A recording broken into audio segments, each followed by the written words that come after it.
नमस्कार दोस्तों, स्वागत है आप सभी का आपके अपने YouTube चैनल PM क्लासेस में। मैं प्रवीण जैन आज आपके लिए पुनः MP वर्ग 3 परीक्षा 2020 से संबंधित संस्कृत भाषा के 30 प्रश्नों को लेकर आए हैं। दोस्तों, इस वीडियो में मैंने ऐसे प्रश्नों का संग्रह किया है जिसमें 15 प्रश्न गद्य पद्य से और 15 प्रश्न शिक्षा शास्त्र से संबंधित हैं। दोस्तों, यह वीडियो MP टेट परीक्षा के अलावा CTET, REET, UP TET, HTET में भी अत्यंत उपयोगी है, क्योंकि सभी परीक्षाओं में संस्कृत भाषा के इसी प्रकार के प्रश्न पूछे जाते हैं। तो दोस्तों, आप वीडियो को देखें और देखने के साथ साथ आप हमारे चैनल PM क्लासेस को सब्सक्राइब करके बेल आइकन जरूर दबाएं, जिससे हमारे वीडियोस आप तक डायरेक्टली पहुंच सकें। दोस्तों, वीडियो को लाइक करें और शेयर कमेंट करना ना भूलें। आइए दोस्तों, देखते हैं हम 30 प्रश्नों को। सर्वप्रथम यहाँ पर गद्य पद्य है, तो हम गद्यांश में से प्रश्नों को देखेंगे। पहले गद्यांश को पढ़ते हैं, इसके अर्थ को समझते हैं। एक कहानी है। एकदा कश्चित मुनि कस्मिंश्चित् तडागे स्नानरतः आसीत्। एक बार कोई मुनि कस्मिंश्चित् तडागे मतलब किसी तालाब के किनारे स्नानरता आसीत्, स्नानरत थे, नहा रहे थे, स्नान कर रहे थे। स्नान समये कश्चित् क्षुद्र सर्पः तस्यांजलौ अपतत्। स्नान के समय में कश्चित् क्षुद्र सर्पः, कोई क्षुद्र सर्प, सांप, तस्यांजलौ उनकी अंजलि में, अंजलि मतलब हाथ में, अपतत् मतलब आ गया। किंचित भीतः मुनिवरः अपृच्छत्। किंचित डर करके, थोड़ा डर करके मुनिवर ने पूछा, कोर भवान इति, आप कौन हो? सर्पः अवदत्, सर्प ने कहा, सपोहम। ततः श्रुत्वा, सर्प ने क्या कहा? सपोहम मतलब मैं सर्प हूं। तत्श्रुत्वा मुनिवरः पुनः अपृच्छत्। ऐसा सुनकर के मुनिवर ने पुनः पूछा, रेफ क्वागतः, रेफ कहाँ पर गई? मतलब जो यहाँ पर सप लिख दिया है, तो सप में तो पा में रेप होती है, सर्प, तो ये रेप कहाँ पर गई? ये वाली जो रेप है, रेप कहाँ गई? तो सर्पः उक्तवान, सर्प ने कहा, त्वया अपहृता, तुमने चुरा ली। इति, तुमने चुरा ली। कैसे चुरा ली? देखो, कोर भवान में इन्होंने जो पूछा था, तो क्या होता है? को भवान या कह भवान, आप कौन हैं? ये जो रेप है, ये रेप एस्ट्रा मुनि ने बोल दी थी, तो एस्ट्रा बोली थी, तो इधर की रेप इनने पहले ही चुरा ली थी, ऐसा इसमें इसका आशय है। तो सर्प ने सीधा साधा उत्तर दे दिया कि तुमने चुरा ली है। तो या अपहृता, आपके द्वारा अपहृत कर ली गई। मुनिवरः स्वदोषम ज्ञात्वा, मुनिवर अपने दोष को जान करके लज्जितः अभवत्, लज्जित हुए। सह ज्ञातवान,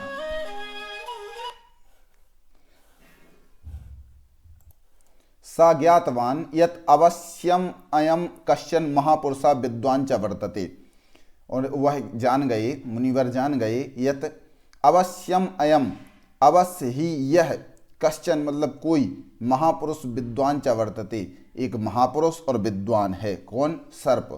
पतंजलेः जीवन वृत्तांत विषये अन्यः अपि काश्चन किंवदन्त्यः सन्ति। यह जो वृत्तांत चल रहा था, पतंजलि के जीवन वृत्तांत है। तो पतंजलि के जीवन वृत्तांत विषय में अन्यः अपि काश्चन किंवदन्त्यः सन्ति, अन्य भी किंवदंतियां हैं। पतंजलेः व्याकरण महाभाष्यम आकर ग्रंथः वर्तते। पतंजलि का व्याकरण महाभाष्य आकर ग्रंथ है। आकर ग्रंथ मतलब होता है जिसमें पूरा वर्णन हो, समूह का वर्णन हो, ऐसा आकर ग्रंथ है। आकर मतलब होता है भंडार, तो यह पूरे व्याकरण का भंडार ग्रंथ है, इस प्रकार कहना चाहिए। तस्य योग विषयकः अपि विलक्षण ग्रंथः वर्तते। उनके योग विषयक भी एक विलक्षण ग्रंथ है। योग में जो पतंजलि का नाम चलता है, वह वही पतंजलि हैं जो व्याकरण में जिनका नाम है। महाभाष्य जिनका बहुत 84 आन्यक वाला एक महाभाष्य बड़ा ग्रंथ है, तो इनका योग विषयक भी एक विलक्षण ग्रंथ है। पतंजलि व्याकरण विषय यावान अधिकार आसीत् तावान अधिकारा योगे आयुर्वेदे अपि आसीत्। पतंजलि का व्याकरण विषय में जितना अधिकार था, तावान मतलब उतना ही अधिकार योग और आयुर्वेद में भी था। इस प्रकार। तो दोस्तों यहाँ पर यह एक किंवदंती थी पतंजलि के विषय में। अब हम प्रश्नों को देखते हैं। सर्पः कुत्र अपतत, सर्प कहाँ पर गिरा? तो जब मुनिवर स्नान कर रहे थे तो सर्प कहाँ पर गिरा था? तस्यांजलौ, उनकी अंजलि में। तो उनकी अंजलि में गिरा था, तो इसलिए यहाँ पर बी आंसर बिल्कुल सही है। अगला प्रश्न, उक्तवान इत्यत्र कहा प्रत्यय? उक्तवान में कौन सा प्रत्यय है? तो उक्तवान में जो प्रत्यय है तवतु, ता, मतुप, बतुप। तो दोस्तों जो मतुप और बतुप प्रत्यय हैं यह धातुओं से नहीं होते हैं। यह जो प्रत्यय है मतुप और बतुप यह धातुओं से ना होकर के यह होते हैं शब्दों से। तो यह तो नहीं होंगे क्योंकि यहाँ पर धातुओं से प्रत्यय हुआ है। अब है तवतु और ता। तो तवतु प्रत्यय यहाँ पर है, यह ए सही इसका आंसर है। तवतु प्रत्यय है। बच धातु से तवतु प्रत्यय करने पर बनता है उक्तवान, और बच धातु से ता प्रत्यय करने पर बनता है उक्तः। उक्तः। अगला प्रश्न, पतंजलि इत्यत्र कहा संधि विच्छेदः? पतंजलि यहाँ पर संधि विच्छेद क्या है? तो पतंजलि में जो संधि विच्छेद है, पत प्लस अंजलि, पतम प्लस जलि, पतत प्लस अंजलि, पतम प्लस अंजलि। तो आपने यदि संधि पढ़ी हो तो सकंद्वादिषु पररूपम वाच्यम से यहाँ पर पररूप संधि होती है, और पतत प्लस अंजलि यह पतंजलि बनता है। पतत प्लस अंजलि में जो अत है, यह जो टी संज्ञक अत है, आ ता में जो आ मिला हुआ है, यह आ और ता, ये अत मिल करके इस आ में मिल जाते हैं। तो यहाँ पर अत आ में आ मिल जाता है, आ में कोई परिवर्तन नहीं होता है, और यहाँ पर आधा ता बचता है, ये बीच वाला ता, तो मिला देते हैं तो पतंजलि बन जाता है। इस प्रकार यहाँ पर जो संधि होती है पररूप संधि होती है सकंद्वादिषु पररूपम वाच्यम सूत्र से। सकंदु, करकंदु आदि भी इसी के रूप हैं। अगला प्रश्न, मुनिवरः लज्जितः अभवत्, मुनिवर लज्जित हुए, वाक्ये स्थितम क्रियापदम लोट लकारे परिवर्तयत्। जो यहाँ पर क्रियापद है, इस क्रियापद को हमें लोट लकार में परिवर्तित करना है। तो क्रियापद आप जानते ही हैं, क्रियाएं चलना, उठना, बैठना, होना। तो अववत, मुनिवर लज्जित हुए, तो यहाँ पर जो अववत है यह क्रियापद है, और इसको हम बदलना है लोट लकार में। लोट लकार जो होता है आज्ञार्थक होता है, और यहाँ पर जो प्रयोग है लंग लकार का है, भूतकाल का है।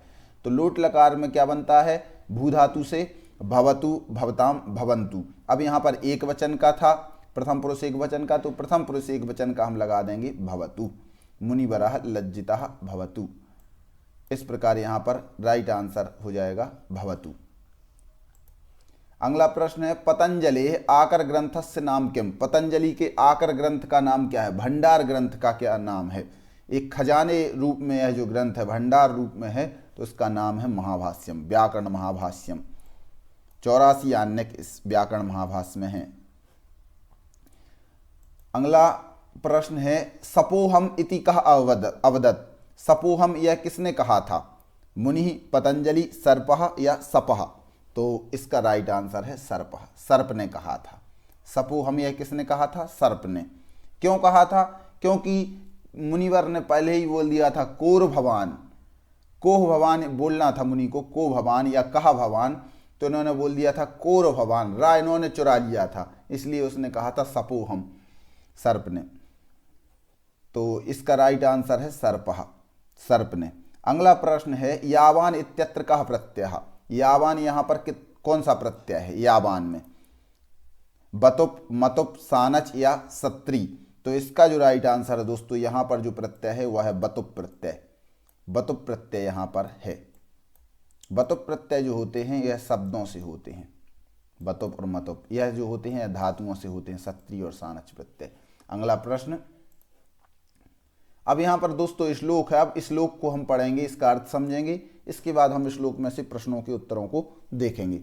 तो श्लोक यहाँ पर है, आरंभ गुरवी क्षयणी क्रमेण लघ्वी पुरा वृद्धिमती च पश्चात दिनस्य पूर्वार्ध परार्ध भिन्ना छायेव मैत्री खल सज्जनानाम।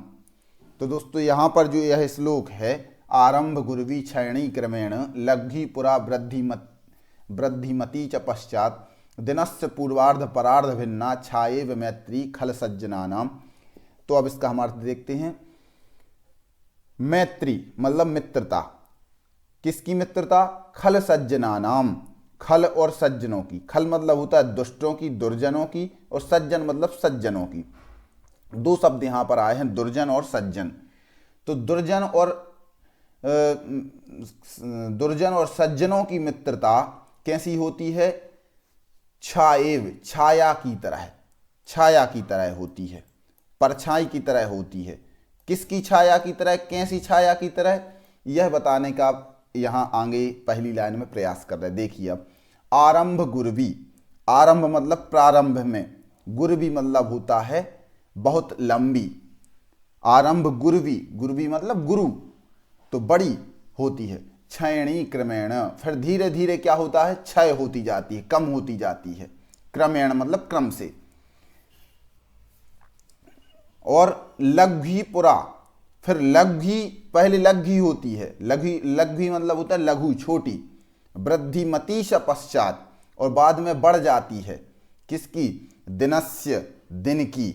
पूर्वार्ध परार्ध भिन्ना, दिन के पूर्व की छाया और परार्ध मतलब पर की छाया, दिन के पूर्वान्न की छाया और अपराह्न की छाया। आपको पता होगा कि जब सूरज उगता है तो अपन जब सूरज के आगे खड़े होते हैं तो परछाई बहुत लंबी जाती है सुबह सुबह। फिर इसके बाद धीरे धीरे वह जब सूरज ऊपर आता जाता है तो धीरे धीरे घटती जाती है, और मध्याह्न में छाया बिल्कुल अपने अंदर ही सिमट जाती है, अपने शरीर के नीचे ही दिखने लगती है बिल्कुल। तो यह जो पूर्वार्ध के समान जो छाया होती है वह होती है दुर्जनों की संगति के समान। जो दुर्जन होते हैं एकदम हमारे निकट आते हैं, फिर जब उनका काम पूरा हो जाता है तो वह धीरे धीरे हमसे दूर होते जाते, कम होते जाते हैं। तो पूर्वार्ध, दिन के पूर्वार्ध की छाया की तरह दुर्जनों की संगति है। इसके बाद क्या दिया हुआ है? सज्जना नाम, सज्जनों की संगति होती है वह होती है लघ्वी। पहले तो लघु होती है, कम होती है, लेकिन फिर धीरे धीरे धीरे धीरे करके वृद्धिमती, बढ़ती जाती है। परार्ध छाया की तरह, दिन के अपराह्न की छाया की तरह। जैसे दिन के मध्याह्न में छाया कम होती है, लेकिन फिर शाम होते होते होते होते फिर हमारी छाया लंबी दिखने लगती है। इसी प्रकार हमारी जो सज्जनों की मित्रता होती है, पहले तो कम दिखती है लेकिन धीरे धीरे धीरे वह गहरी मित्रता होती जाती है। यह इस प्रकार इसमें समझाने का प्रयास किया है। तो पहली जो लाइन है, यह लाइन, पहली लाइन, इसमें दुर्जनों की संगति बताई हुई है, और दूसरी लाइन में इसमें बताई हुई है सज्जनों की संगति। यह पूर्वान्न की छाया की तरह, यह परार्ध मतलब अपराह्न की छाया की तरह है। तो अब हम इनके प्रश्नों को देखते हैं दोस्तों। खल सज्जनानाम मैत्री पश्चात कीदृशी भवति। खल सज्जनानाम मतलब दुर्जनों की और सज्जनों की संगति, मैत्री पश्चात कीदृशी भवति। पश्चात मतलब बाद में कैसी हो जाती है? तो बाद में जो हो जाती है वह हो जाती है गुरवी, वृद्धिमती, दीर्घा या लघ्वी। तो इसका राइट आंसर है दोस्तों वृद्धिमती। वृद्धिमती, यहाँ पर लाइन भी आई है, लघ्वी पुरा वृद्धिमती च पश्चात। वृद्धिमती हो जाती है पश्चात मतलब बाद में। तो सज्जनों की संगति यहाँ पर बताई हुई है। अब आगे बता रहे हैं वृद्धिमती पदेस्मिन, वृद्धिमती पदेस्मिन प्रत्यय कहा। वृद्धिमती इस पद में प्रत्यय कौन सा है? तो वृद्धि शब्द है यहाँ पर, और यहाँ पर मतुप प्रत्यय दोस्तों हुआ है, मतुप प्रत्यय। तो यहाँ पर मतुप प्रत्यय है, यह पहला ए राइट सही आंसर है। अगला प्रश्न है श्लोकेस्मिन् किम छंदा। श्लोकेस्मिन्, इस श्लोक में कौन सा छंद है? तो दोस्तों यहाँ पर जो छंद है वह है इंद्र वज्रा और उपेंद्र वज्रा को मिलाकर के जो बनता है वह है उपजाति छंद। हम एक बार पुनः देख सकते हैं। स्यादिंद्र वज्रा यदि तौ जगौगा, उपेंद्र वज्रा जतजास ततो गौ। यह इसके दोनों के लक्षण हैं। सिर्फ इतना अंतर होता है इंद्र वज्रा और उपेंद्र वज्रा छंद में कि इंद्र वज्रा छंद के सबसे पहले अक्षर दीर्घ होता है और उपेंद्र वज्रा छंद का सबसे पहला अक्षर लघु होता है, और दोनों में कोई अंतर दोस्तों नहीं है। तो हम देख सकते हैं यहाँ पर आ यह दीर्घ है इसलिए इसमें इंद्र वज्रा छंद है। यहाँ पर ला ह्रस्व है लेकिन घा आधा घा होने के कारण, यह भी संयुक्त अक्षर होने के कारण दीर्घ की कोटि में आता है। तो यहाँ पर भी इंद्र वज्रा छंद है। फिर यहाँ पर तीसरी लाइन में दी छोटा है, तो यह ह्रस्व होने के कारण इसमें उपेंद्र वज्रा छंद है, और यहाँ पर दोस्तों पुनः इंद्र वज्रा छंद है। इसलिए 4 चरण में से सिर्फ एक में उपेंद्र वज्रा है तीसरे चरण में, और तीनों चरणों में इंद्र वज्रा छंद है, और दोनों के मिली जुली होने के कारण यहाँ पर छंद जो है वह है उपजाति। उपजाति छंद जो होता है वह इंद्र वज्रा और उपेंद्र वज्रा से मिलकर के बनता है। तो यहाँ पर छंद है उपजाति। अगला प्रश्न है छाएव इत्यत्र संधि विच्छेदः कहा। छाएव इसका संधि विच्छेद क्या है? तो छाया प्लस इव, छाया इव, छाया की तरह, इव मतलब होता है तरह, समान, तो छाया के समान छाएव, इस प्रकार यहाँ पर जो संधि विच्छेद होगा यह है ए, छाया प्लस इव। अगला प्रश्न है पूर्वार्धम पूर्वम चा तत्अर्धम इत्यत्र का समासः। पूर्वार्धम में समास कौन सा है? पूर्वम चा तत्अर्धम यह इसका विग्रह है, और यहाँ पर जो दोस्तों समास है वह है कर्मधारय समास। कर्मधारय समास है यहाँ पर पूर्वार्धम में कर्मधारय समास, पूर्वम चा तत्अर्धम। अगला प्रश्न है भिन्ना इत्यत्र कौ प्रकृति प्रत्यय। भिन्ना में इस यहाँ पर भिन्ना शब्द में इसका प्रकृति प्रत्यय क्या है? तो दोस्तों भिन्ना में जो प्रकृति प्रत्यय है यहाँ पर धातु है भिद और प्रत्यय है ता प्रत्यय। भिद धातु से ता प्रत्यय करने पर बनता है भिन्ना, और यहाँ पर जो भिन्ना शब्द है यह स्त्रीलिंग का है। पुल्लिंग में बनता है दोनों विसर्ग वाला, जब स्त्रीलिंग में करेंगे तो आ जाता है टा प्रत्यय लग के बन जाता है भिन्ना। तो यहाँ पर स्त्रीलिंग का भिद धातु का ता प्रत्यय है। अगला प्रश्न पुरा इति पदस्य विलोम पदम विद्यते। पुरा इस पद का विलोम शब्द क्या है? तो पुरा इस पद का विलोम शब्द हमें बताना है। पुरा मतलब होता है प्राचीन समय में, पुरा या फिर आगे। पुरा मतलब होता है प्राचीन समय भी होता है, और पुरा मतलब आगे, ऐसा पुरा मतलब आगे मतलब सामने। तो पुरा मतलब सामने, और इसका विलोम पद हो जाएगा पश्चात, मतलब सामने का हो जाएगा पीछे, तो पश्चात मतलब पीछे। तो पुरा मतलब होता है सामने, हमारे सामने, पुरतः पुरः, और पश्चात मतलब पीछे। अगला प्रश्न है वाच्य परिवर्तनम कुरुत। वाच्य परिवर्तन दोस्तों करना है। हमने दोस्तों आपके पिछले वीडियो में बताया कि वाच्य परिवर्तन यदि आप पूरे शुरू से अच्छी तरह से सीखना चाहते हैं तो मैंने 1-1.5 घंटे की अच्छी वीडियो बनाई है, जो कि आप देख सकते हैं। हम यहाँ पर लिंक आ गई होगी, आप यहाँ पर लिंक पर जाकर के भी देख सकते हैं। यह वीडियो भी देखें आप, इसके बाद भी देख सकते हैं।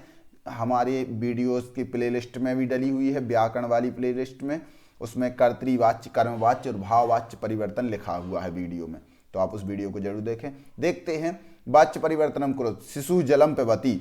शिशु जल पीता है। शिशु जलम पिबति सामान्य वाक्य है। अब हमें इसको करना है परिवर्तन कर्मवाच्य में। यह जो है कर्तृवाच्य का है। तो दोस्तों कर्तृवाच्य का जो नियम है वह है 1, 2 और 1, मतलब कर्ता में प्रथमा, कर्म में द्वितीया, और जो प्रथमा है यह इसके अनुसार चलेगी, कर्ता के अनुसार क्रिया चलती है, यह तीसरी क्रिया होती है। तो क्रिया किसके अनुसार होती है? कर्ता के अनुसार। अब हम जब इसको बदलते हैं तो यह परिवर्तित हो जाता है 3, 1 और 1 में, मतलब यहाँ जो कर्ता प्रथमा विभक्ति थी कर्ता में, तो अब कर्ता में हम कर देंगे कौन सी विभक्ति? तृतीया विभक्ति। और यहाँ पर जो कर्म में द्वितीया विभक्ति थी, अब हम इसको कर देंगे प्रथमा विभक्ति। और ये जो क्रिया है यह क्रिया चलेगी किसके अनुसार? कर्म के अनुसार, क्योंकि जिसमें प्रथमा विभक्ति होती है उसी के अनुसार क्रिया चलती है।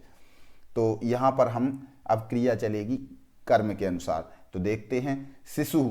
शिशु यह प्रथमा विभक्ति का है, अब हम इसको तृतीया में परिवर्तन करेंगे तो क्या बन जाएगा? शिशुना। शिशुना रूप बनता है, तो शिशुना तीनों में लिखा हुआ है। शिशुना यह इसमें यह शिशुना गलत है, तो यह तो पहले से ही गलत हो गया। अब इसके बाद देखते हैं जलम। जलम नपुंसकलिंग का शब्द है। जलम जलम, जलम जले जलानी, जलम जलम जले जलानी। तो इस प्रकार रूप चलते हैं जल के। तो जलम ज्यों का त्यों रहेगा, प्रथमा में भी और द्वितीया में भी एक सा रूप बनता है, तो जलम का जलम ज्यों का त्यों रहेगा। तो यहाँ पर भी जलम दिया हुआ है, यहाँ पर भी जलम दिया हुआ है, यहाँ पर भी जलम दिया हुआ है। अब दोस्तों है पिबती। अब पिबती में जो परिवर्तन होगा, पिबती में धातु कौन सी है आपको पता होगा, पिबती में धातु है पा। पिब धातु नहीं है दोस्तों, कई लोग पिब धातु बोल देते हैं, पा धातु है यहाँ पर है, और पा धातु को ही पिब में परिवर्तन होता है कर्तृवाच्य में। लेकिन जब यहाँ पर पा धातु है तो पा धातु के साथ हमें क्या जोड़ना है, हमने बताया था कभी भी हम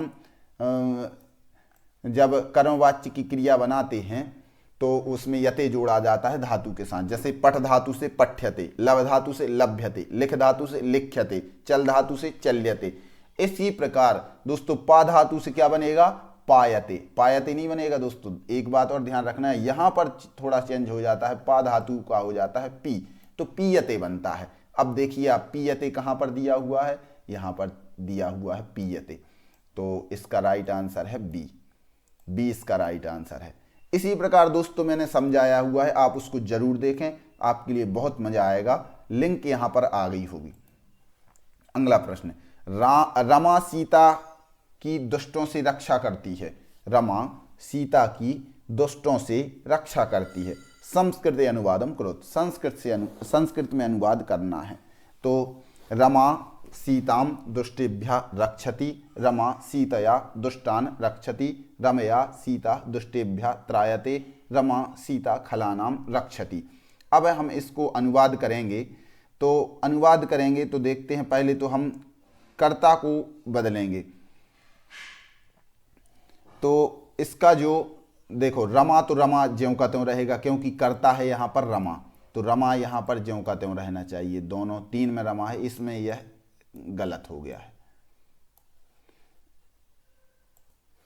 अब किसकी रक्षा हो रही है, सीता की, तो कर्म क्या है, सीता, तो सीता में हो जाएगा द्वितीय विभक्ति। द्वितीय विभक्ति कहाँ पर है, यहाँ तृतीया कर दिया है, यहाँ सीता एक वचन प्रथमा विभक्ति ही है, यहाँ पर भी प्रथमा विभक्ति, सीता में यहाँ पर है, बस एक ही बचा है। तो अब दुष्टेभ्या दुष्टों से, दुष्टेभ्या रक्षति मतलब रक्षा करती है, ए बिल्कुल राइट आंसर है ए। अगला प्रश्न, वयम विद्यालयात आगच्छामः। वयम विद्यालयात आगच्छामः, यहाँ पर जो रेखांकित पद है इसका प्रश्न निर्माण करणीयम, प्रश्न निर्माण करना है। तो विद्यालयात के स्थान पर हो जाएगा कस्मात्। कस्मात् मतलब कहाँ से, तो वयम विद्यालयात आगच्छामः, मैं विद्यालय से हम सब विद्यालय से आ रहे हैं। तो हम सब कहाँ से आ रहे हैं, तो कहाँ से के लिए बोलते हैं कस्मात्, यह राइट आंसर। यहाँ पर पंचमी थी तो यह भी हमने पंचमी वाला ही लिया। अगला प्रश्न, वाच्य परिवर्तनम करणीयम, फिर से पुनः वाच्य परिवर्तन हमें करना है। सा उच्चई हसती मतलब वह जोर से हंसती है। सा उच्चई हसती, यहाँ पर सा को हम क्या बदलेंगे, प्रथमा है तो तृतीया में बदल लेंगे। सा का हो जाएगा तया।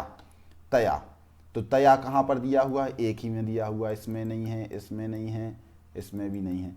तया उच्चई, उच्चई है अव्यय, अव्यय के कोई रूप चेंज नहीं होते तो ज्यों कहते हो। और हस धातु है यहाँ पर, और क्या जोड़ना पड़ता है, यते। जी हाँ दोस्तों, यते जोड़ना पड़ता है, तो हस यते हस्यते, यह आपकी क्रिया बन गई, यह राइट आंसर है। अगला प्रश्न, रिक्त स्थानम पूरित्वा सूक्तिम रचयत। रिक्त स्थान की पूर्ति करके हमें सूक्ति की रचना करनी है।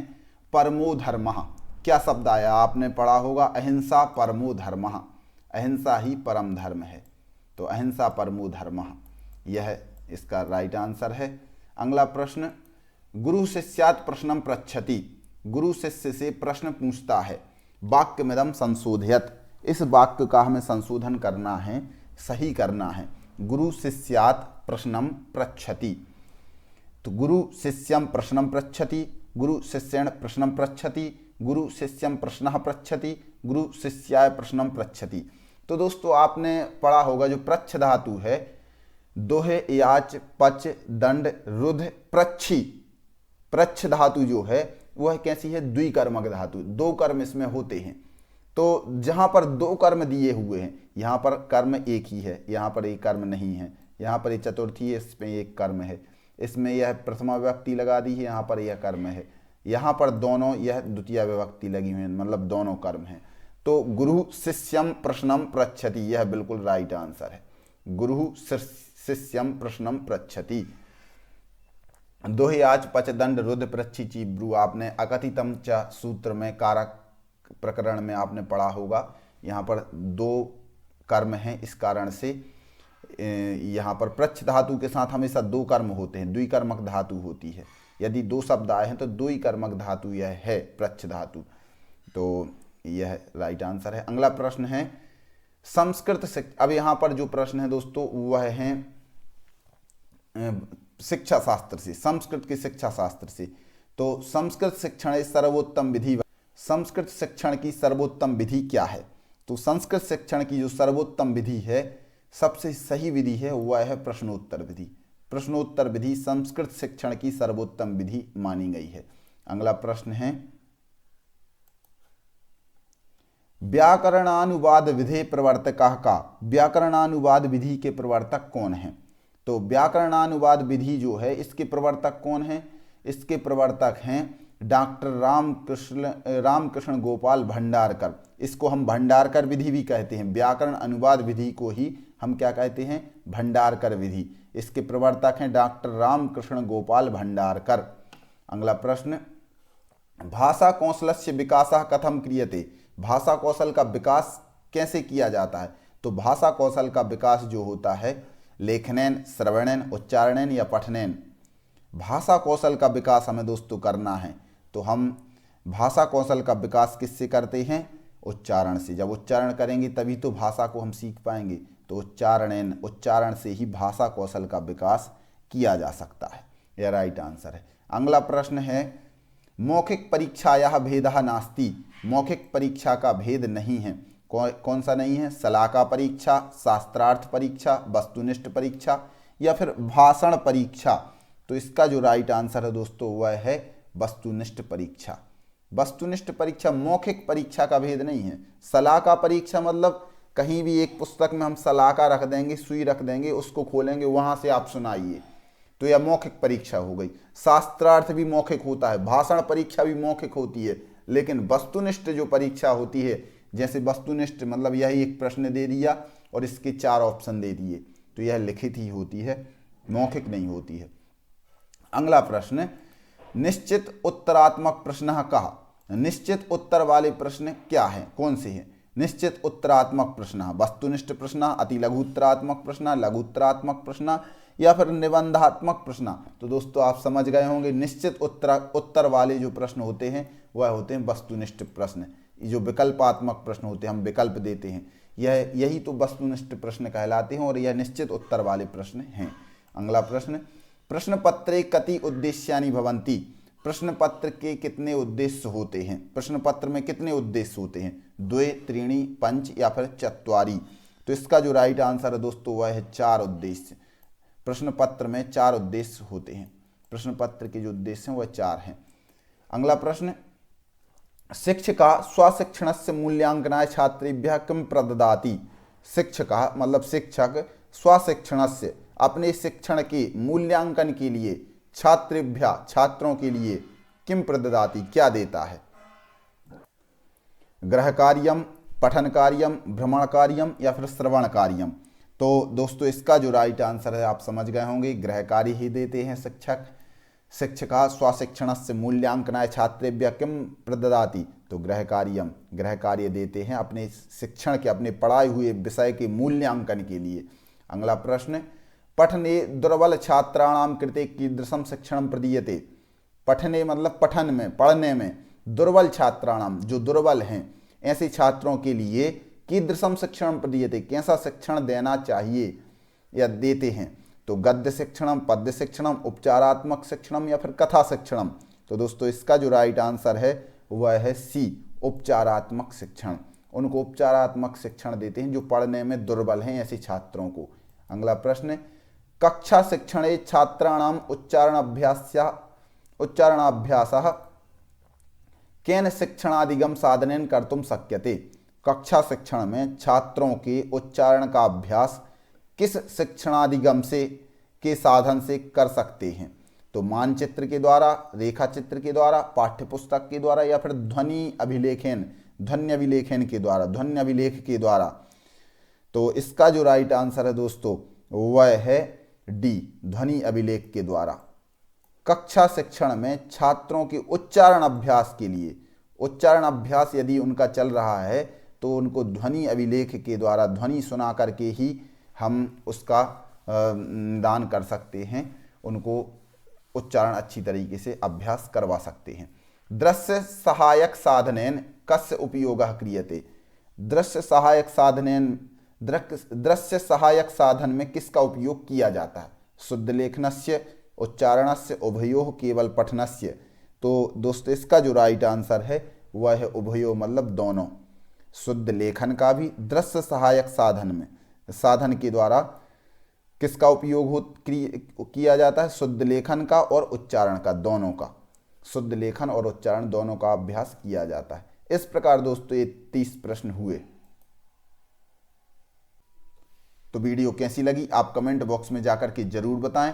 और दोस्तों आपने यदि हमारे चैनल पीएम क्लासेस को सब्सक्राइब नहीं किया है तो सब्सक्राइब करके बेल आइकन जरूर दबाएं, जिससे हमारे नेक्स्ट वीडियोस आप तक पहुंच सकें। वीडियो को लाइक और शेयर भी करें। दोस्तों और भी हमारे जो संस्कृत भाषा से संबंधित वीडियोस हैं वह पहले से ही अपलोड हैं, या वीडियो नंबर 11 है। तो अगले वीडियोस भी हम इसी तरह आपके लिए लाने का प्रयास करेंगे। जो पिछले वीडियो अपलोड हैं आप उनको भी जरूर देखें। धन्यवाद।